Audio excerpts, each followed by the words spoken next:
Hello hello hello hello hello hello hello hello hello hello hello.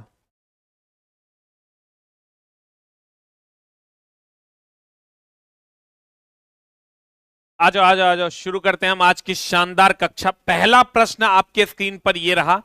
कोणीय विस्थापन का मात्रक क्या होगा, जल्दी बताओ। व्हाट इज कोणीय विस्थापन का मात्रक क्या होता है, जल्दी से बता दो। What is the answer. कोणीय विस्थापन का मात्रक होता है रेडियन।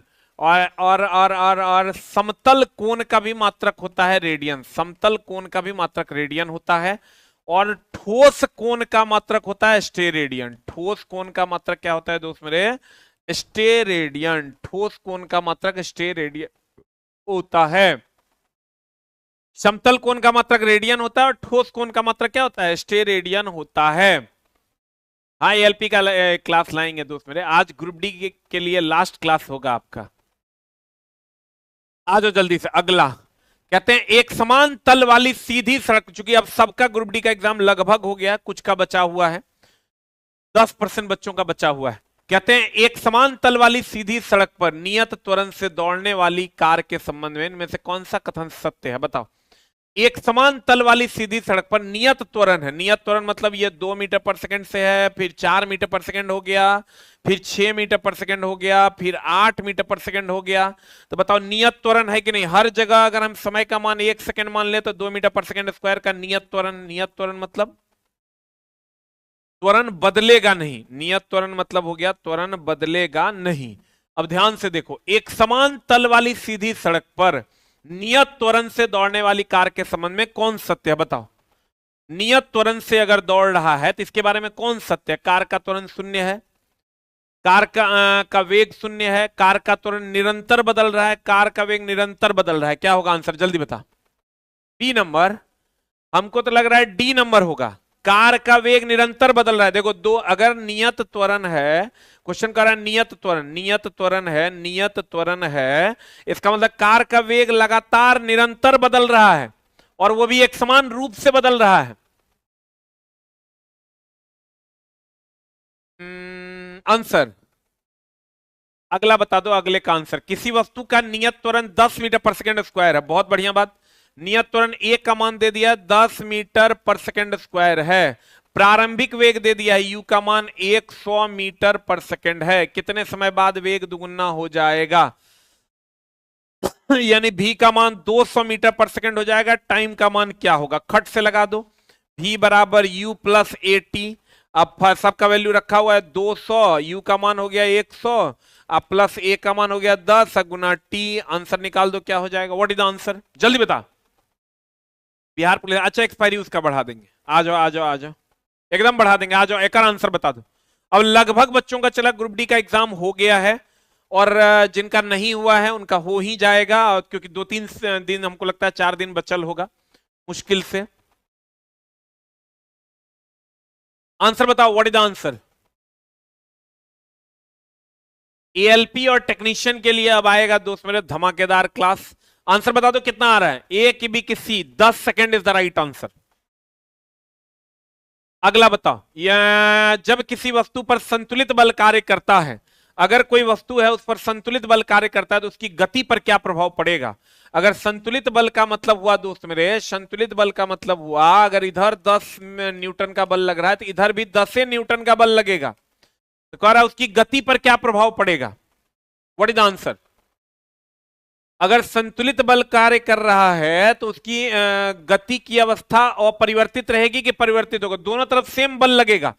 तो दोस्त मेरे संतुलित बल है ना, गति नहीं होगा, गति नहीं होगा, गति नहीं होगा, गति नहीं होगा, अर्थात गति की अवस्था अपरिवर्तित रहेगी।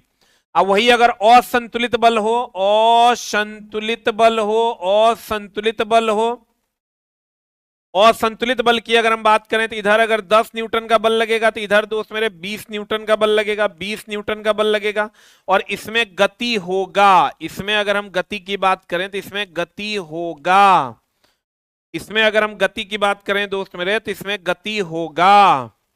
इसमें गति नहीं होगा क्योंकि दोनों तरफ समान बल लग रहा है।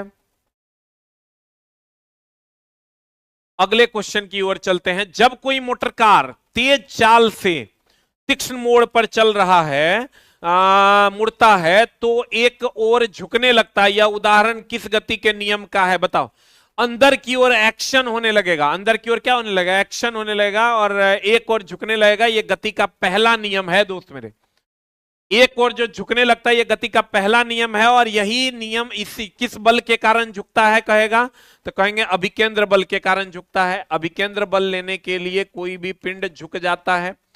संवेग संरक्षण का सिद्धांत में तो हम बोलवे कि रॉकेट संवेग संरक्षण का सिद्धांत है। रॉकेट संवेग संरक्षण का सिद्धांत है। उसके बाद आ जाओ बंदूक जो है ये संवेग संरक्षण का सिद्धांत है।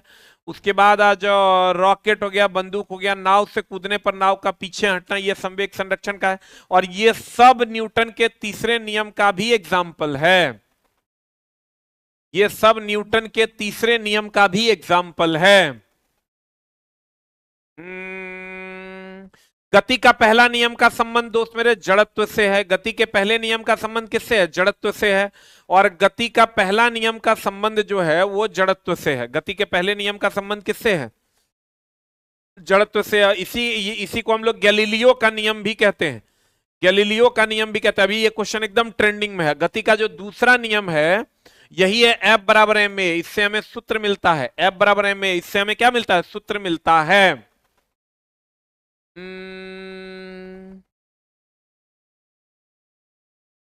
अगला बताओ, निम्नलिखित में से कौन सा कथन सही है। निम्नलिखित में से कौन सा कथन सही है। किसी वस्तु का द्रव्यमान अस्थिर रहता है और अलग अलग स्थानों पर परिवर्तित नहीं होता है। 100% सही है। द्रव्यमान हमेशा अस्थिर रहता है और किसी भी स्थान पर बदलता नहीं है। देखो यहां से क्वेश्चन पूछे जा रहे हैं। द्रव्यमान की अगर हम बात करें, द्रव्यमान का ऐसा ही मात्रक है केजी। ये अस्थिर राशि है, ये अस्थिर राशि है, और ये अदिश राशि है। इसकी कोई दिशा नहीं होती। लेकिन अगर हम भार की बात करें तो भार का ऐसा ही मात्रक है न्यूटन। भार का ऐसा ही मात्रक है न्यूटन, और ये अस्थिर है, हर जगह बदलता है, और यह सदिश राशि है। यह कौन राशि है दोस्त मेरे, सदिश राशि है। जल्दी से लिखो, यह कौन राशि है, सदिश राशि है। द्रव्यमान केजी में होता है, यह स्थिर है, अदिश राशि है। भार न्यूटन में, अस्थिर है, सदिश राशि है। तो बताओ, किसी वस्तु का द्रव्यमान अस्थिर रहता है और अलग अलग स्थानों पर परिवर्तित नहीं होता। यही पहले स्टेटमेंट सही है, दूसरा तीसरा चौथा को पढ़ने की जरूरत नहीं है। अगला, गुरुत्वीय त्वरण जी का मान होगा। गुरुत्वीय त्वरण जी का मान होगा। बताओ जी का मान कितना हो जाएगा। जी का मान सबको पता है दोस्त मेरे कि अगर पृथ्वी के सतह से ऊपर जाएंगे जी का मान घटेगा, पृथ्वी के सतह से नीचे आएंगे तब भी जी का मान घटेगा, और केंद्र पर रहेंगे तो जी का मान हो जाएगा 0। और दोस्त मेरे यह ध्रुव पर होगा, ध्रुव पर होगा, ध्रुव पर, और ये हो गया विषुवत रेखा, ध्रुव पर, और ये हो गया विषुवत रेखा। तो विषुवत रेखा पर जो होता है ये न्यूनतम होता है, न्यूनतम होता है। और ध्रुव पर जो होता है ये अधिकतम होता है, अधिकतम होता है। तो इधर से इधर जाएगा तो बढ़ेगा, बढ़ेगा, इधर से इधर आएगा तो घटेगा, घटेगा। अब ध्यान से देखो, कहते हैं ध्रुव पर जो है जी का मान अधिकतम होता है, विषुवत रेखा पर न्यूनतम होता है, और केंद्र पर जी का मान 0 होता है। पृथ्वी की सतह से ऊपर जाने पर घटेगा, नीचे जाने पर भी घटेगा। आंसर बता दो क्या हो जाएगा, व्हाट इज द आंसर। गुरुत्वीय त्वरण जी का मान ध्रुवों की तुलना में भूमध्य रेखा पर अधिक होता है। नहीं, भूमध्य, सबसे बड़े भूमध्य रेखा को विषुवत रेखा कहते हैं। भूमध्य रेखा पर ऋणात्मक और ध्रुव पर धनात्मक, ध्रुवों और भूमध्य रेखा पर समान, भूमध्य रेखा की तुलना में ध्रुव पर अधिक। डी नंबर हो जाएगा क्या, भूमध्य रेखा की तुलना में ध्रुव पर अधिक। यहां ध्रुव पर अधिक होता है, भूमध्य रेखा, सबसे बड़े भूमध्य रेखा को विषुवत रेखा कहते हैं। अगला बताओ, जब कार एक मोड़ लेता है, बहुत बढ़िया, जब कार एक मोड़ लेता है वह कौन सा बल है जो हमें बाहर की ओर धक्का देता है, अपकेंद्र बल। देखो अगर ये कोई कार है, इस पर अंदर की ओर अगर हम बल की बात करें, अंदर की ओर अगर हम बल की बात करें तो ये अभिकेंद्र बल है, ये अभिकेंद्र बल है। और बाहर की ओर जो बल लगता है उसे हम लोग अपकेंद्र बल कहते हैं, उसे हम लोग अपकेंद्र बल कहते हैं। इसी को केंद्रापसारी बल भी कहते हैं, इसी को कहते हैं केंद्रापसारी, केंद्रापसारी बल। और अभिकेंद्र बल को कहते हैं केंद्राभिमुखी बल, केंद्राभिमुखी बल, केंद्राभिमुखी बल कहते हैं, केंद्राभिमुखी बल कहते हैं। हाँ हो गया, बताओ जल्दी से। अब केंद्र बल बाहर की ओर लगता है, अरे दोस्त मेरे बंद नहीं करेंगे, लेकिन ये आपका अभी तो सबका लगभग हो गया, एक सप्ताह में फिर से इसको स्टार्ट करेंगे। जब हम स्टार्ट करेंगे तो इसकी सूचना आपको देंगे। और ये जो होगा दोस्त मेरे, अब एएलपी टेक्नीशियन और ग्रुप डी तीनों का, जब तक ग्रुप डी नहीं होता उसको भी लेके चलेंगे, और एएलपी टेक्नीशियन तो होगा ही होगा। एएलपी टेक्नीशियन और ग्रुप डी तीनों को लेके चलेंगे। बताओ, घर्षण बल को हम लोग क्षयकारी बल कहते हैं। घर्षण बल को क्या कहते हैं दोस्त मेरे? क्षयकारी बल कहते हैं, क्योंकि घर्षण को कम किया जा सकता है स्नेहक लगाकर। स्नेहक लगाकर इसको हम लोग कम कर सकते हैं। अगला अगला बता दो, एम द्रव्यमान का कोई पिंड है, बताओ आंसर क्या हो जाएगा। एम द्रव्यमान का है और कह रहा है बताइए बताइए बताइए बताइए। एम द्रव्यमान का पिंड है, आर त्रिज्या के वृत्ताकार पथ पर पी, रेखीय संवेग पी है, उस पर कार्यरत अभिकेंद्र बल क्या होगा। देखो, अभिकेंद्र बल का फॉर्मूला होता है, अभिकेंद्र बल का फॉर्मूला आपको पता है, M V square by R होता है। ऊपर नीचे एम से गुना भाग कर दो, ऊपर नीचे एम से गुना भाग कर दो, ये हो जाएगा M square V square by M R. M V को पी लिखते हैं तो P square by M R हो जाएगा आंसर। यही अगर काइनेटिक एनर्जी होता है तो काइनेटिक एनर्जी का फॉर्मूला होता है हाफ एम वी स्क्वायर, इसी को लिखते हैं P square by 2m। Half M V square, इसी को लिखते हैं दोस्त मेरे पी स्क्वायर बाई 2m। हो देख लो, kinetic energy half M V square या पी स्क्वायर बाई 2m। अभिकेंद्र बल M V square by R, M से ऊपर नीचे गुना करोगे, M square V square by M R हो जाएगा। एम स्क्वायर वी स्क्वायर को पी स्क्वायर बटे एम आर लिख सकते हैं आंसर। मेरा ट्रेड एमएम भी है। अच्छा, टिश्यू का वन शॉट कर देंगे दोस्त मेरे। कितने लोगों का एग्जाम हो गया है 8 टाइप करो, जिसका नहीं हुआ है 9 टाइप करो। आंसर बताओ, P square by M R हो जाएगा।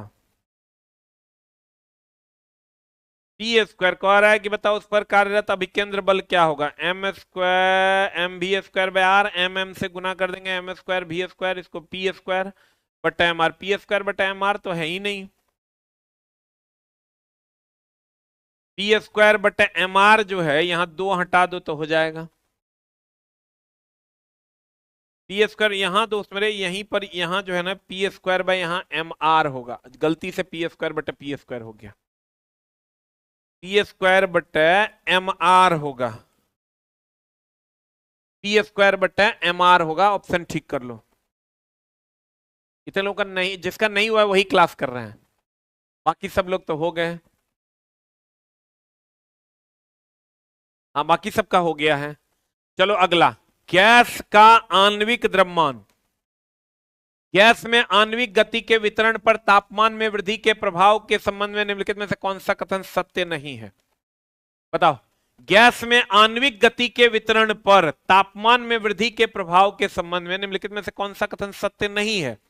जब तापमान बढ़ाइएगा ना तो अणुओं की गति बढ़ जाएगी, अणुओं की गति बढ़ जाएगी, उसका विस्तार बढ़ जाएगा, सतह का क्षेत्र उतना ही रहेगा, लेकिन जितना अधिक तापमान दोगे सतह के क्षेत्र पर भी प्रभाव पड़ेगा, लेकिन गैस की मात्रा पर कोई प्रभाव नहीं पड़ेगा। गर्म करने से गैस की मात्रा नहीं बढ़ती है, विस्तार बढ़ता है, तेज हो जाता है। आंसर बताओ, कौन सा कह रहा है कथन सत्य नहीं है। सबसे संभावित गति के साथ अणुओं का अंश बढ़ जाएगा, यह गलत। अंश कभी नहीं बढ़ेगा, द्रव्यमान कभी नहीं बढ़ेगा। अगला बता दो, किसी वस्तु द्वारा सतह पर लंबवत लगाए गए बल को क्या कहा जाता है। कोई वस्तु है, उसके सतह पर लंबवत लगाए गए बल को क्या कहा जाता है। कोई भी वस्तु है, उसके सतह पर जो लंबवत ऊपर की ओर आप बल लगाते हैं ना, इसी बल को हम लोग प्रणोद कहते हैं।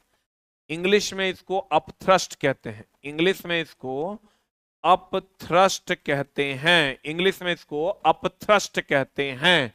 अब दोस्त मेरे, अगर उत्प्लावन बल क्या होता है, अगर कोई वस्तु द्रव में डूबा हुआ है तो ये जो ऊपर की ओर लगने वाला बल है यही उत्प्लावन बल है।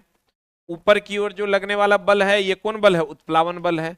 और नीचे की ओर जो लगता है दोस्त मेरे वो भार बल है। किसी वस्तु द्वारा ऊपर से नीचे की ओर जो लगेगा वो कौन बल है? भार बल है। दोनों एक दूसरे के विपरीत होता है।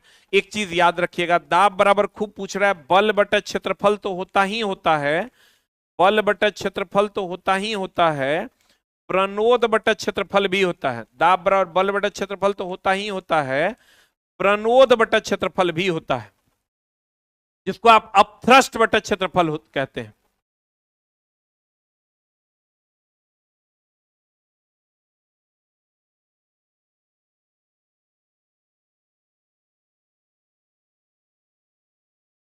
अरे भाई जो लगाए हैं ना वही होगा, ऐसे नहीं करो दोस्त।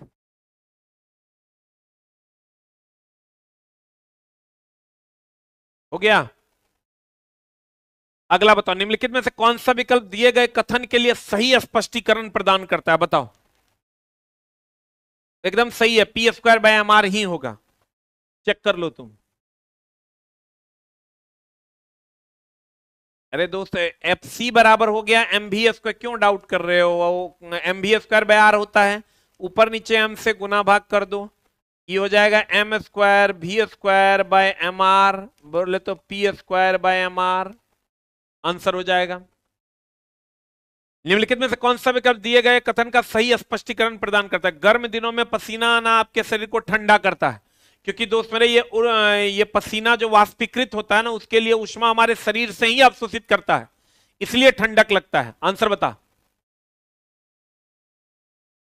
कहते हैं अगर कोई भी, जैसे हम पसीने के नीचे ये के नीचे आते हैं, क्या कहते हैं, पंखे के नीचे आते हैं, तो पंखे के नीचे आते हैं दोस्त मेरे, तो हमारे शरीर पर जो पसीने की बूंद होती है वो वाष्पीकृत हो जाती है, तो उसके लिए ऊष्मा वो शरीर के अंदर से ही लेता है। यही सेम काम घड़े के पानी में होता है, वो जो उसके ऊपर का पानी वाष्पीकृत होता है तो वो अंदर से ही ऊष्मा लेता है, घड़े के अंदर का पानी ठंडा हो जाता है। आंसर बताओ। पसीने के कारण तेजी से वाष्पीकरण होता है जो शरीर के सतह से गर्मी को अवशोषित करता है और शरीर को ठंडा कर देता है। C for cat is the right answer. अगला, जब हम ध्वनि हवा के माध्यम से गुजरता है तो हवा के कण में क्या होगा? बता। जब ध्वनि हवा के माध्यम से गुजरता है तो हवा के कण में क्या होगा? जब कोई भी ध्वनि हवा के माध्यम से गुजरता है तो हवा के कणों में क्या होगा? What is the answer? देखो, जब ध्वनि हवा में गुजरता है ना तो अनुदैर्ध्य तरंग है। जब ध्वनि हवा में गुजरता है तो अनुदैर्ध्य तरंग है, लॉन्गिट्यूडनल वेव्स है, तो ये सीधे गुजरता है, और सीधे गुजरता है तो समानांतर होता है। समानांतर होता है, क्या होता है दोस्त मेरे? समानांतर होता है। और समानांतर होता है तो 0 डिग्री होता है। आंसर बता दो। कंपन करता है लेकिन किसी निश्चित दिशा में नहीं, तरंग प्रसार की दिशा में ही कंपन करता है। और लंबवत कंपन करेगा तो अनुप्रस्थ हो जाएगा, लंबवत कंपन करेगा तो अनुप्रस्थ हो जाएगा, ट्रांसवर्स हो जाएगा, या ऐसे ऐसे कंपन करेगा यानी 90 डिग्री पर करेगा, और ये प्रकाश तरंग के साथ होता है। ये प्रकाश तरंग के साथ होता है। रोशन सर कब तक आएंगे? मंडे से ज्वाइन करेंगे दोस्त मेरे। ध्वनि हवा के माध्यम से गुजरती है तो हवा के कण अनुदैर्ध्य हो जाते हैं, सीधा हो जाता है, समानांतर हो जाता है 0 डिग्री पर, और लंबवत कंपन करेगा मतलब अनुप्रस्थ हो जाएगा 90 डिग्री पर। आंसर। अगला बता दो, अधोजल वस्तुएं, अधोजल वस्तुएं that is under water, under water objects की दूरी, दिशा और चाल को मापने के लिए अल्ट्रासोनिक तरंगों का उपयोग करने वाले उपकरण को क्या कहते हैं? बताओ। अंडर वाटर जो हम लोग नापते हैं उसको हम लोग क्या कहते हैं? What is the answer? जल्दी बताओ। देखो, ये पानी के अंदर जो है, पानी के अंदर अगर कहेगा तो ये सोनार हो जाएगा, और हवा में अगर जहाज का पता लगाना होगा, हवा या स्थल में पता लगाने के लिए, स्थल में पता लगाने के लिए, स्थल में पता लगाने के लिए रेडार का उपयोग करते हैं। किसका उपयोग करते हैं दोस्त मेरे? रेडार का। सोनार में हम लोग पराश्रव्य तरंग का उपयोग करते हैं, पराश्रव्य तरंग का उपयोग करते हैं, पराश्रव्य तरंग का उपयोग करते हैं। रेडार में हम लोग रेडियो तरंग का उपयोग करते हैं, रेडार में दोनों परावर्तन के सिद्धांत पर काम करता है। रेडार में रेडियो तरंग का उपयोग करते हैं, दोनों परावर्तन के सिद्धांत। सोनार पानी में चीजों को खोजता है, रेडार स्थल पर चीजों को खोजता है।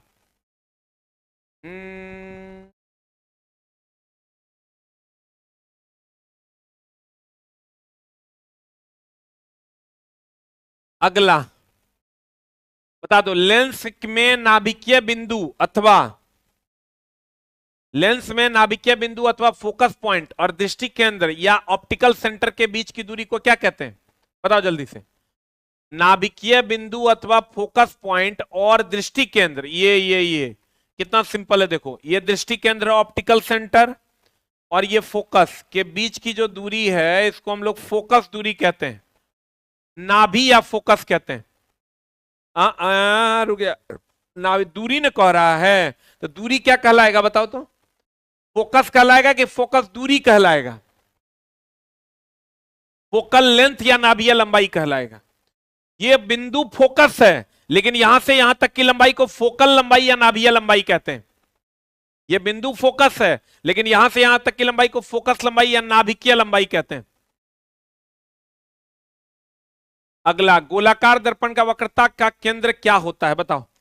कोई गोलाकार दर्पण है, उसके वक्रता का केंद्र क्या होता है? ये गोलाकार दर्पण है ना, इसके वक्रता का केंद्र जो होता है, ये फोकस हो गया तो ये सेंटर हो जाएगा। बताओ क्या होता है? उस खोखले गोले का केंद्र होता है जिसका गोलाकार दर्पण एक भाग होता है। हमको तो लगता है ए नंबर ही सही है, तुमको क्या लगता है बताओ? What is the answer? यह उस खोखले गोले का भाग होता है, खोखले गोले का केंद्र होता है जिसका गोलाकार दर्पण एक भाग होता है। एकदम सही है। दर्पण पर केंद्र अगर कहेगा ना, तो दर्पण पर केंद्र कहेगा तो पोल हो जाएगा। दर्पण पर केंद्र कहेगा तो पोल हो जाएगा। अगला बताओ, यदि आपतित किरण, परावर्तित किरण, आपतित किरण डैश, तो परावर्तित किरण मुख्य फोकस से होकर गुजरेगी। अगर आपतित किरण दर्पण के अक्ष के समानांतर हो, यह दर्पण का मुख्य अक्ष है, यह दर्पण का मुख्य अक्ष है। अगर आपतित किरण दर्पण के मुख्य अक्ष के समानांतर हो, तो परावर्तित किरण जो होगी वो फोकस से होकर गुजरेगी। आंसर बता दो। अगर आपतित किरण मुख्य अक्ष के समानांतर होगा तभी परावर्तित किरण मुख्य फोकस से होकर गुजरेगी। आंसर बताओ। What is the answer? A की बी की सी की डी? अवतल दर्पण के मुख्य अक्ष के क्या होगा? समानांतर होगा, तभी फोकस से होकर गुजरेगा। अगला बताओ, अगला क्वेश्चन का आंसर क्या हो जाएगा? What is the answer? किसी दिए गए रंग और दिए गए माध्यम युग्म के लिए यदि प्रकाश विरल से सघन माध्यम की ओर जा रहा है, तो आपतन कोण की ज्या और अपवर्तन कोण की ज्या, यानी आपको पता होगा साइन आई बटा साइन आर बराबर होता है म्यू। इसी को हम लोग स्थिरांक कहते हैं, इसी को हम लोग स्थिरांक कहते हैं। अनुपात कितना होगा? और इसका मान हमेशा 1 से अधिक होता है, इसका म्यू का मान हमेशा 1 से अधिक होता है। आंसर बता दो अब क्या हो जाएगा? बताओ, व्हाट इज द आंसर? जल्दी बताओ, व्हाट इज द आंसर? 18 का आंसर जल्दी से बता दो क्या हो जाएगा? 1 से अधिक होगा, और म्यू को स्थिरांक कहते हैं। म्यू को क्या कहते हैं दोस्त मेरे? स्थिरांक कहते हैं, और ये 1 से अधिक होता है। अगला, निम्नलिखित में से कौन सा, निम्नलिखित में से क्वेश्चन कह रहा है, निम्नलिखित में से कौन सा कथन सही नहीं है? किसी चालक का प्रतिरोध ताप पर निर्भर नहीं करता। एकदम गलत है, क्योंकि दोस्त मेरे प्रतिरोध लंबाई के समानुपाती होता है, प्रतिरोध अनुप्रस्थ काट के क्षेत्रफल का व्युत्क्रमानुपाती होता है, प्रतिरोध जो होता है वो ताप का समानुपाती होता है। कथन निम्नलिखित में से कौन सा कथन सही नहीं है? किसी चालक का प्रतिरोध ताप पर निर्भर नहीं करता। एकदम गलत है, ताप पर निर्भर करवे करता है, डायरेक्टली प्रोपोर्शनल। किसी प्रतिरोध पर वोल्टेज जितना अधिक होगा उसमें धारा उतनी ही अधिक प्रवाहित होगी। एकदम सही है, किसी प्रतिरोध पर V is directly proportional to I तो होवे करता है। वोल्टेज जितना अधिक होगा धारा उतना ही अधिक होगा, V is directly proportional to I। ये गलत है। प्रतिरोध का सही मात्रक ओम है, ये भी सही है। 1 और 3 नहीं, 2 और 3 इज द राइट आंसर होगा। B number is the right answer, very good, B number is the right answer. क्या पूछा, कौन सही नहीं है, तब तो एक हो जाएगा, कौन सही नहीं है तब तो एक हो जाएगा ना, एक सही नहीं है, 2 और 3 तो सही है, हाँ डी हो जाएगा।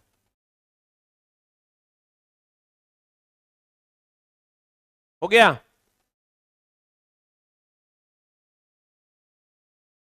अगला बता दो आंसर क्या हो जाएगा, व्हाट इज द आंसर। दो विभिन्न प्रतिरोधों के समानांतर संयोजन, निम्नलिखित में से कौन सा कथन सही है।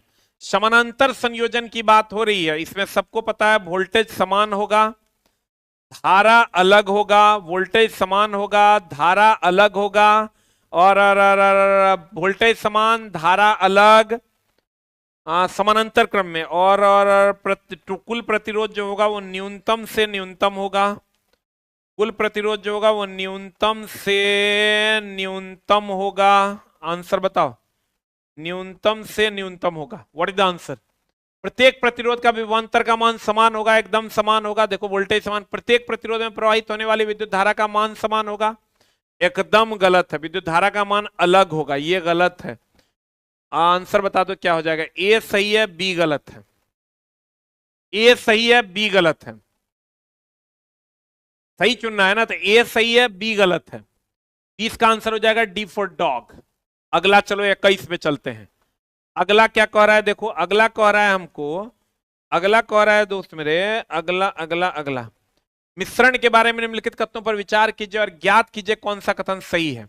मिश्रण के संघटन परिवर्तनीय होते हैं, मिश्रण के जो संघट्ट होते हैं, जैसे H2O और पानी का मिश्रण ले लो, क्या उसके संघट्ट जो आपस में मिलाते हैं क्या वो परिवर्तनीय होते हैं, व्हाट इज द आंसर।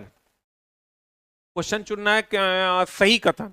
मिश्रण के संघट्ट परिवर्तनीय होते हैं, चीनी कभी भी हम बढ़ा सकते हैं, चीनी कभी भी हम कम कर सकते हैं शरबत में, इसका मतलब इसका जो घटक है वो परिवर्तनशील है। एक बात तो सही हो गई। दूसरी बात पे चलते हैं, यौगिक में नए पदार्थ के संगठन सदैव अस्थायी होते हैं, एकदम अस्थायी होते हैं, H2O ले लो, H और O एकदम अस्थायी है। फिर कहता है मिश्रण में उसमें उपस्थित गुण घटकों का गुणधर्म को दर्शाता है, एकदम शरबत में पानी का भी गुण दर्शाता है, चीनी का भी गुण दर्शाता है। 1 2 3 तीनों सही है। शरबत में ले लो, चीनी का गुण दर्शाता कि नहीं, यौगिक नहीं दर्शाता, यौगिक H2O ले लोगे तो H और O का गुण नहीं दर्शाता है। अगला बताओ, निम्नलिखित में से कौन सा कथन विषमांग मिश्रण के लिए सही। विषमांग जो पूरा पूरा घुलता मिलता नहीं है, विषमांग मिश्रण मतलब पूरा पूरा पूरा पूरा घुलता मिलता नहीं है, घुलता मिलता नहीं है, पूरा पूरा घुलता मिलता नहीं है, उसको विषमांग मिश्रण कहते हैं। बताओ जल्दी, पूरा पूरा घुलता मिलता नहीं है उसे विषमांग मिश्रण कहते हैं, बताओ क्या होगा। कौन सा कह रहा है विषमांग के लिए सही है, ये चुनना है,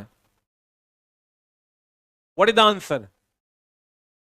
मिश्रण के अंश भौतिक दृष्टि से पृथक नहीं होते हैं, मिश्रण के संघटन असमान होते हैं, एकदम सही है। पूरा पूरा घुलता मिलता नहीं है अर्थात असमान होते हैं, पूरा पूरा घुलता मिलता नहीं है मतलब क्या होते हैं, असमान होते हैं। दी गई रासायनिक अभिक्रिया में फेरस सल्फेट का रंग कैसा होगा, सबको पता है, बताओ। फेरस सल्फेट, फेरस सल्फेट जो है ABCDEFG यानी ग्रीन विट्रियोल होता है, इसको कहते हैं ग्रीन विट्रियोल। तो ग्रीन का मतलब हो गया हरा, तो आंसर बता क्या हो जाएगा, हरा इज द राइट आंसर। ये क्वेश्चन भी पूछता है कि इसको गर्म करेंगे तो क्या बनेगा, Fe2O3 plus SO2 plus SO3। Answer बता दो 23 नंबर का, हरा हो जाएगा। अब वही अगर कॉपर सल्फेट होगा तो ब्लू विट्रियोल हो जाएगा, नीला CuSO4। जिंक सल्फेट होगा WXYZ, व्हाइट विट्रियोल हो जाएगा। इनमें से कौन सी अभिक्रिया अवक्षेपण अवक्षेपण अवक्षेपण, इनमें से कौन सी अभिक्रिया अवक्षेपण से गुजरेगी, बताओ। हमको तो लगता है यही गुजरेगी, क्योंकि यही बनाता है PbI2 प्लस KNO3। तो ये अवक्षेपण अभिक्रिया का उदाहरण है, ये अवक्षेपण अभिक्रिया का उदाहरण है। आंसर बता, ये जो है ना ये पीला अवक्षेप बनाता है, लेड आयोडाइड का पीला अवक्षेप। लेड आयोडाइड ही एक प्रकार का अवक्षेप ही है। आंसर बता दो क्या हो जाएगा, A की B की C।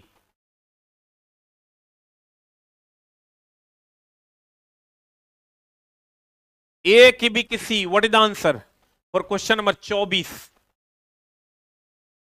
अगला बता दो, विस्थापन अभिक्रिया, क्वेश्चन को आ रहा है विस्थापन अभिक्रिया में वह मुख्य कारक क्या है जो निर्धारित करता है कि कौन सी अधिक अभिक्रियाशील धातु अपने यौगिक में से कम अभिक्रियाशील धातु को विस्थापित करेगी? ये रिएक्टिविटी सीरीज जो है यही निर्धारित करता है ना, अभिक्रिया का तापमान, सांद्रता, आकार नहीं, अभिक्रिया श्रृंखला में धातुओं की स्थिति। क्योंकि जो ऊपर वाला होता है वो अधिक अभिक्रियाशील होता है, जो नीचे वाला होता है वो कम अभिक्रियाशील होता है। आंसर बताओ। हमको लगता है अभिक्रियाशीलता श्रेणी में जो स्थिति होगी ना, क्योंकि देखो अगर ए प्लस बी प्लस सी बराबर हो जाए अगर ए सी प्लस बी, तो ये ध्यान रखना ये हटता है, ये हटता है, ये हटता, ये कम अभिक्रियाशील है, ये कम अभिक्रियाशील है। और सी हटाता,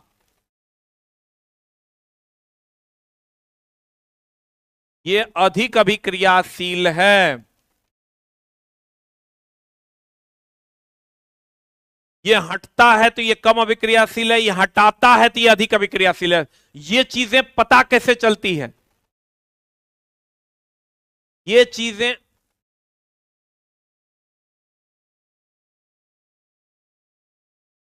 चीजें पता कैसे चलेगी? रिएक्टिविटी सीरीज से, अभिक्रियाशीलता श्रृंखला में स्थिति से। जो ऊपर वाला होगा वो ज्यादा अभिक्रियाशील, जो नीचे वाला होगा वो कम अभिक्रियाशील, और जो हटेगा वो कम अभिक्रियाशील होगा, जो हटाएगा वो अधिक अभिक्रियाशील होगा। रेडियो धर्मिता के संदर्भ में निम्नलिखित कथनों में से कौन सा सही है? बताओ जल्दी से। रेडियो धर्मिता एक नाभिकीय गुण है, 100% सही है। नाभिकीय विखंडन के सिद्धांत पर हाइड्रोजन बम बनाया जाता है, ये भी सही है। 1 और 2 दोनों सही है। गलत है। नाभिकीय विखंडन पर कैसे हाइड्रोजन बम होगा रे? हाइड्रोजन बम नाभिकीय संलयन है, ये गलत है, ये गलत है। What is the answer? केवल एक सही है। हाइड्रोजन बम जो है ये नाभिकीय संलयन है, हो नाभिकीय संलयन है। परमाणु बम नाभिकीय विखंडन है,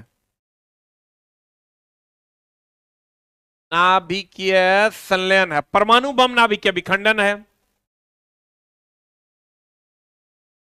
अगला अगला अगला, तनु विलयन के संबंध में निम्नलिखित में से कौन सा कथन सत्य नहीं है? बताओ। तनु विलयन के संबंध में निम्नलिखित में से कौन सा कथन सत्य? तनु उसे कहते हैं जिसमें देखो अगर विलयन दो चीजों से मिलकर बना है, विलेय प्लस विलायक। विलेय की अगर हम बात करें दोस्त मेरे तो ये हो गया चीनी, विलायक की अगर हम बात करें तो ये हो गया पानी, विलयन की अगर हम बात करें दोस्त मेरे तो ये हो गया शरबत। अगर ये कम है तो हो गया तनु विलयन, बताए भी थे। और अगर अधिक है ये हो गया सांद्र विलयन। कम है तो तनु विलयन, अधिक है तो सांद्र विलयन। कम है तो तनु विलयन, अधिक है तो सांद्र विलयन। बताओ इसमें विलायक की थोड़ी सी मात्रा में, अधिक मात्रा में विलेय घुला, विलेय अधिक नहीं होगा, थोड़ी मात्रा में विलेय होगा। बताओ answer, what is the answer? थोड़ी मात्रा में विलेय होगा ना तो तनु होगा, यानी चीनी कम होगा, तनु यानी पतला होगा। तनु मतलब पतला, तनु मतलब पतला। अधिक होगा, अधिक होगा तो मोटा हो जाएगा, तो सांद्र मतलब हो गया मोटा। आंसर। अगला अगला अगला, निम्नलिखित में से कौन सा एक सॉल का उदाहरण है? बताओ कौन सॉल का उदाहरण कौन है? जल्दी से बता दो, what is the answer? Sol, colloid, ये सब क्वेश्चन पूछता है दोस्त मेरे, जल्दी बताओ what is the answer? 28, milk of magnesia, ये सॉल का उदाहरण है। इसी को एंटा एसिड भी कहते हैं। एंटा एसिड में भी मिल्क ऑफ मैग्नीशिया का उपयोग करते हैं, यही सॉल है। अगला बता दो, रबर में सल्फर मिलाना वल्कनीकरण कहलाता है।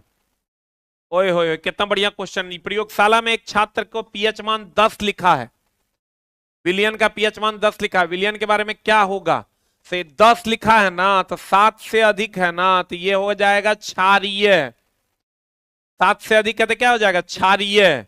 और ये हमेशा ध्यान रखना है, हाइड्रोक्स क्षारीय है मतलब हाइड्रोक्साइड आयन अधिक होगा, हाइड्रोक्साइड आयन अधिक होगा। और 7.5 से अधिक है तो ये प्रबल क्षार भी होगा। 10.5 तक है ना तो दुर्बल क्षार होगा। बताओ आंसर क्या हो जाएगा। हाइड्रोक्साइड आयन की उच्च सांद्रता होगी कि हाइड्रोजन आयन नहीं होगा, वो क्षार है तो OH माइनस हो जाएगा। आपके क्लास से सारा आया था सर, 25 में 25 बना के आए हैं, वेरी गुड, बहुत बढ़िया। बताओ what is answer. Hydroxide ion की उच्च सांद्रता वाला विलयन अम्लीय नहीं होगा, क्षारीय न होगा। 7 से अधिक है तो क्षारीय होगा, और क्षार है मतलब OH माइनस होगा।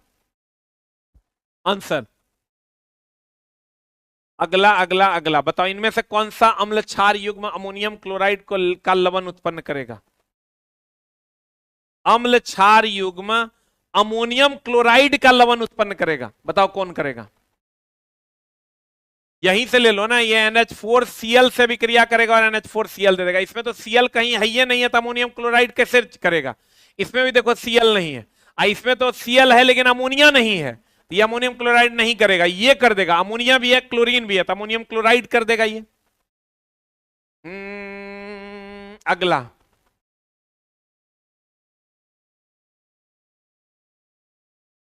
क्षार के साथ एक अधात्विक ऑक्साइड की अभिक्रिया के बारे में देख लो। क्षार के साथ अगर अधात्विक ऑक्साइड, हम कितना बार बोले ये क्वेश्चन खूब पूछ रहा है, अम्लीय। अधातु का ऑक्साइड अम्लीय, यानी क्षार के साथ अम्ल की अभिक्रिया कर रहा है, सीधा सीधा बनेगा लवण प्लस जल। अब बता, क्षार के साथ अधात्विक ऑक्साइड की अभिक्रिया के बारे में कौन सा कथन सही है। क्षार के साथ अधात्विक ऑक्साइड की अभिक्रिया से लवण और जल बनेगा, एकदम बनेगा, क्योंकि अधातु का ऑक्साइड अम्लीय होता है। फिर कहता है अधात्विक ऑक्साइड की प्रकृति अम्लीय होती है, एकदम 100% सही है दोनों कथन। कथन 1 और 2 दोनों सही है। आंसर बुक के बारे में बताइए। आस ऑफिशियल ऐप डाउनलोड कर लीजिए, उस पर आपको सारा बुक मिल जाएगा A to Z। 31 के बाद चलते हैं दोस्त मेरे 32 नंबर क्वेश्चन पर। असंतृप्त हाइड्रोकार्बन के लिए कौन सा सही है। असंतृप्त हाइड्रोकार्बन की अगर हम बात करें, यदुवंश सरल का एल्कीन होगा,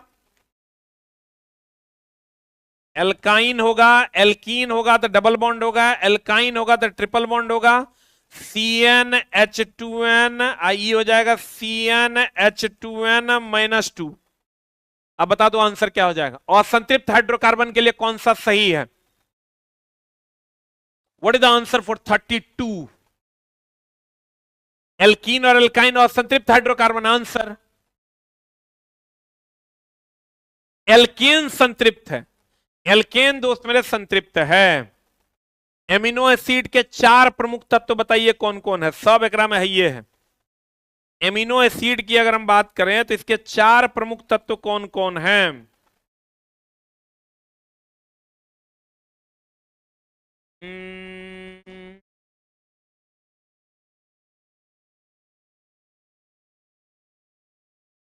देखो NH2 इसका फॉर्मूला होता है किसका, एमिनो एसिड का। NH2 CHR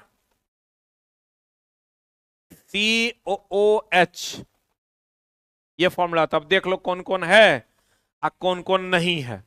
एमिनो एसिड में देख लो कौन कौन है कौन कौन नहीं है। लोहा तो एकदम नहीं है, लोहा है क्या, एकदम नहीं। हीलियम भी एकदम नहीं है, प्लूटेनियम भी एकदम नहीं है, तो यही हो जाएगा। देखो कार्बन है, कार्बन है, हाइड्रोजन है, हाइड्रोजन है, ऑक्सीजन है, नाइट्रोजन है, नाइट्रोजन है।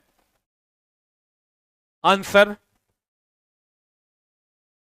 यदि कोई कार्बन C4- बनाएगा तो कार्बन आयन में इलेक्ट्रॉन और प्रोटॉन की संख्या क्रमशः कितनी होगी। C4- बनाया, ये 6 12 होता है, मान लो बना दिया, तो प्रोटॉन तो 6 हो जाएगा। इलेक्ट्रॉन प्रोटॉन मांग रहा था, पहले इलेक्ट्रॉन ले लो। इलेक्ट्रॉन 6 आई 4 गो माइनस है, मतलब 4 गो लिया है, तो 6 + 4 = 10। अब प्रोटॉन तो 6 हो जाएगा। 10 अच्छो आंसर। जितना माइनस होता है इलेक्ट्रॉन में उतना प्लस हो जाता है, और जितना प्लस होता है इलेक्ट्रॉन में उतना माइनस हो जाता है।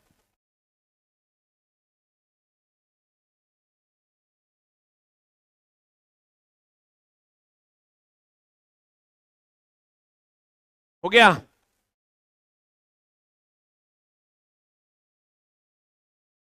अरे दोस्त, मेरे यहाँ कोई ऑफर नहीं आता है किसी बैच पे।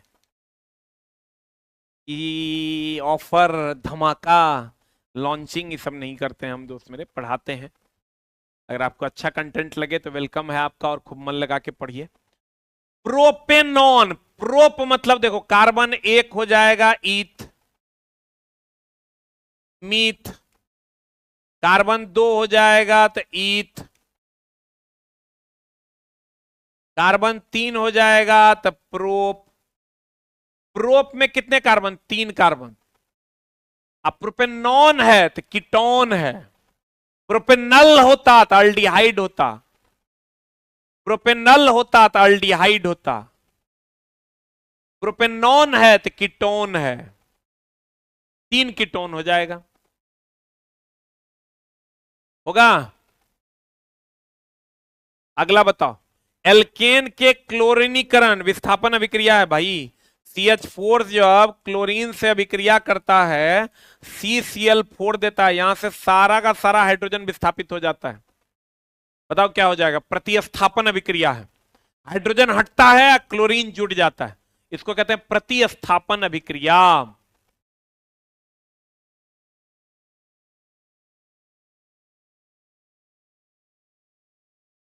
अगला बता। उच्च वसीय अम्ल, उच्च वसीय अम्लों के में ग्लिसरॉल की अभिक्रिया से तेल अथवा वसा का निर्माण की प्रक्रिया को स्टीरीकरण कहते हैं। वसीय अम्ल से ग्लिसरॉल, ग्लिसरॉल का काम है, देखो दो चीजें याद रखना। रेजीन का काम है झाग देना, रेजीन का काम है झाग देना, और ग्लिसरॉल का काम है, ग्लिसरीन का काम है नमी बनाए रखना। नमी बनाए रखना, ये सब दाढ़ी बनाने वाले क्रीम में हम लोग यूज करते हैं, नमी बनाए रखना। ऑक्सीकरण तो ऑक्सीजन का जुड़ना, ऑक्सीजन का जुड़ना, हाइड्रोजन का हटना। हाइड्रोजनीकरण मतलब हाइड्रोजन जुड़ना, हाइड्रोजन का प्लस होना। नाइट्रोजनीकरण मतलब नाइट्रोजन का प्लस होना। रेजिन झाग देता है, ग्लिसरीन नमी बनाए रखता है। ग्लिसरीन दोस्त मेरे नमी बनाए रखता है। तनु और सांद्र में क्या अंतर है? तनु का मतलब होता है पतला, सांद्र का मतलब होता है मोटा। ईस्टर के कारण फलों की गंध भी होती है, ये भी याद रखिएगा, ईस्टर के कारण ही फलों की गंध होती है। क्वेश्चन नंबर चलते हैं 38। कहते हैं निम्नलिखित विकल्पों में कौन सा कठोर जल साबुन का उपयोग करने का सामान्य दोष है? कठोर जल में, कठोर जल सबसे पहले तो झागे नहीं देता है। कठोर जल के साथ ही ध्यान रखिएगा, झाग नहीं देगा। मृदु जल झाग देता है, झाग नहीं देगा। पीने वाला नहीं है, पीने वाला नहीं है, पीने वाला नहीं है, और ये झाग भी नहीं देता। बताओ व्हाट इज आंसर? साबुन के साथ बहुत अधिक झाग बनाता है? नहीं, कठोर जल साबुन के साथ झाग नहीं बनाता, मृदु जल बनाता है। गुरुजी रथ अब ALP टेक्नीशियन की ओर ले चलें, एकदम ले चलेंगे। आज इसका एकदम लास्ट क्लास है, इसका आगे एग्जाम है, जितना पढ़ाएं उसको रिवीजन करके जाओ। इसके बाद भी आएंगे ग्रुप डी, और इसको सबको साथ में लेकर चलेंगे दोस्तों। आंसर बताओ। साबुन बहुत अधिक झाग देता है, गलत है। कैल्शियम और मैग्नीशियम आयनों के साथ अभिक्रिया करके साबुन के मैल का निर्माण होता है। कठोर जल में साबुन अपना रंग खो देता है, साबुन कठोर जल में बहुत जल्दी घुल जाता है। ये आंसर हो जाएगा B फॉर बॉल। जल्दी नहीं घुलता इसलिए तो झाग नहीं देता है, वही मृदु जल के साथ झाग देता है। सिल्वर नाइट्रेट का घोल, सिल्वर नाइट्रेट का घोल किसी एक के अध्ययन में यूज करते हैं, गोल्जी उपकरण के अध्ययन में यूज करते हैं।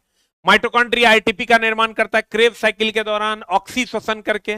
इंडोप्लाज्मिक रेटिकुलम में दो भाग होता है, एगो रब भाग होता है, एगो स्मूथ भाग होता है। रब भाग जो होता है, ये इंडोप्लाज्मिक रेटिकुलम का जो रब भाग होता है, ये दोस्त मेरे राइबोसोम रखता है, ये राइबोसोम रखता है, और यहीं पर प्रोटीन संश्लेषण होता है। और जो स्मूथ भाग होता है, इस पे लिपिड और वसा का निर्माण होता है, लिपिड और वसा। केंद्रक ब्रेन ऑफ द सेल होता है।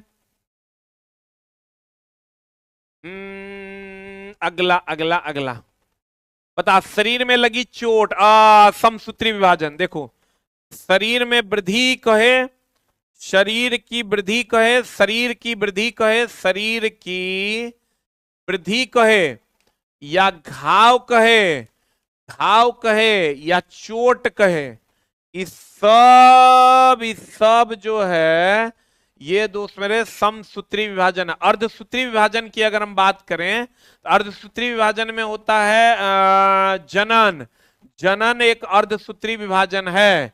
जनन की अगर हम बात करें अर्धसूत्री विभाजन है। समसूत्री में शरीर की वृद्धि, घाव, चोट, ये सब समसूत्री विभाजन है। जल्दी बताओ आपके पैर कहाँ हैं सर? गुरुजी आप हम हमारे गुरुजी आप हैं, आप अपने दिल में हमें रख लीजिए, हमारे गुरुजी आप ही हैं।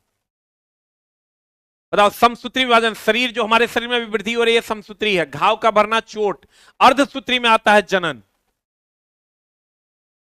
हाँ टेक्नीशियन ग्रेड 3 के लिए भी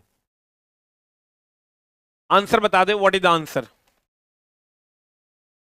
कोशिका भित्ति, पादपों को उसकी संरचनात्मक ताकत यही देता है, पादपों को उसकी संरचनात्मक ताकत यही देता है। तो ये एक का बी होगा तो ई दोनों तो एकदम नहीं होगा।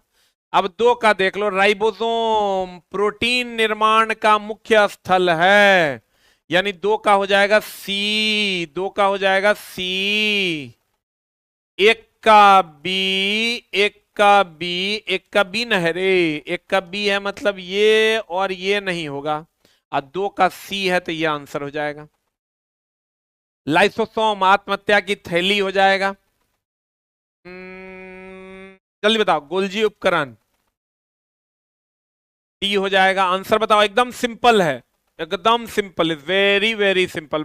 मेरिस्टेमेटिक उत्तक, हा मेरिस्टेमेटिक उत्तक, उत्तक दो प्रकार का है प्लांट, एक मेरिस्टेमेटिक टिश्यू विभाज्योत्तक उत्तक और एक अस्थायी उत्तक परमानेंट टिश्यू। उत्तक एक विशेष भूमिका निभाते हैं और अपनी विभाजित करने की क्षमता त्याग देते हैं और तब बन जाते हैं अस्थायी उत्तक। विभाज्योत्तक उत्तक जब अपने विभाजन की क्षमता को खो देता है तो बन जाता है अस्थायी उत्तक। अगला बताओ, यदि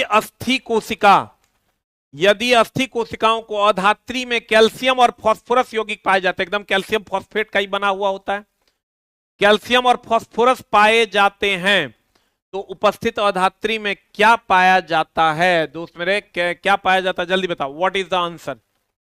प्रोटीन और शर्करा पाया जाता है, प्रोटीन और शर्करा पाया जाता है इसमें। अगला बताओ, इनमें से कौन अलैंगिक प्रजनन का उदाहरण है? क्वेश्चन ही गलत है।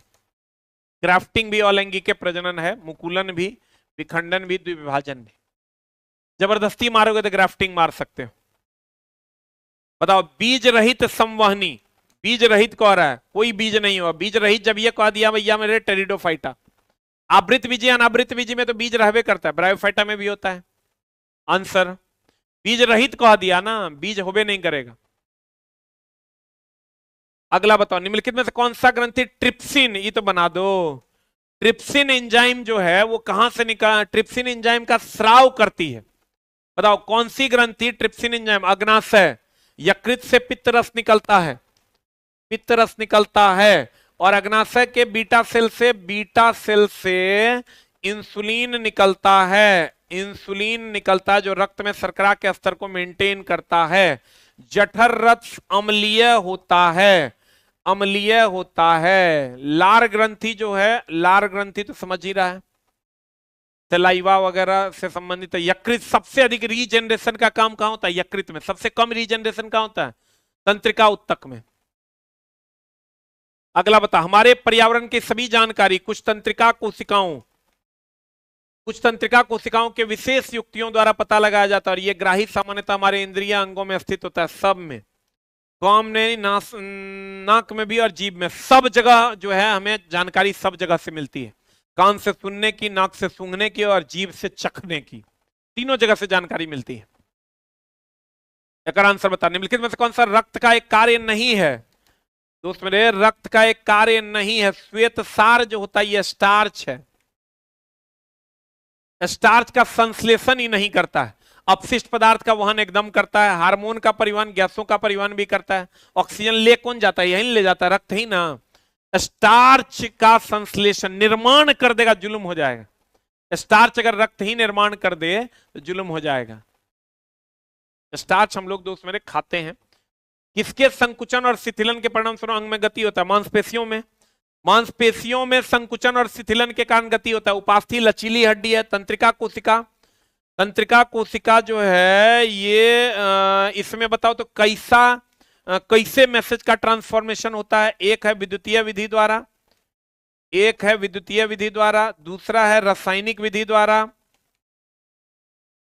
और तीसरा है विद्युत रासायनिक विधि द्वारा। विद्युत रासायनिक विधि द्वारा, विद्युत रासायनिक विधि द्वारा बताओ तो कैसे होता है मैसेज जो ट्रांसफर होता है? केवल अगर कह देगा तंत्रिका कोशिका में तो कहेंगे विद्युतीय विधि द्वारा, लेकिन कह देगा मैसेज कैसे ट्रांसफर होता है तो कहेंगे विद्युत रासायनिक विधि द्वारा। विद्युत रासायनिक विधि द्वारा डेंड्राइट से शुरू होता है, एक्सॉन की ओर जाता है। विद्युतीय सिग्नल जो होता है डेंड्राइट से शुरू होता है और एक्सॉन तक जाता है। डेंड्राइट से शुरू होता है, एक्सॉन तक जाता है। ये डेंड्राइट से शुरू होता है और एक्सॉन की ओर जाता है, ये ध्यान रखिएगा। अगला बता 50। बहुत लोग इसमें सी मारे होंगे पिछला क्वेश्चन में, लेकिन आंसर इसका हो जाएगा संकुचन और शिथिलन पेशियों में होता है, मांसपेशियों में। लेकिन दोस्त मेरे चलने के लिए तंत्रिका तंत्र भी सहयोगी है, लेकिन पेशिया उत्तक है संकुचनशील और शिथिलन इसी में होता है। डैश प्रजातियां दीर्घकालिक उत्तरजीविता के महत्वपूर्ण भूमिका निभाता है? जल्दी बताओ। भिन्नता जो है ये प्रजातियों के दीर्घकालिक उत्तरजीविता में महत्वपूर्ण। अलग अलग जगहों पर अलग अलग जीव हैं, अलग अलग वातावरण में अलग अलग जीव है, इसलिए जिंदा है।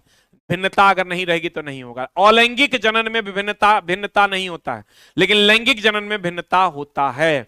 अगले क्लास का अनाउंसमेंट दोस्त मेरे हम जल्द ही करेंगे और आपकी सेवा में फिर जोरदार तरीके से एलपी टेक्नीशियन के लिए और ग्रुप डी जो आगे बचा हुआ है उसके लिए भी अगर हम आ पाए तो उसके लिए भी आएंगे, लेकिन पूरी तैयारी के साथ आपकी सेवा में फिर से उपलब्ध होंगे अगले नोटिस पर। तो इस साल के लिए यहीं तक।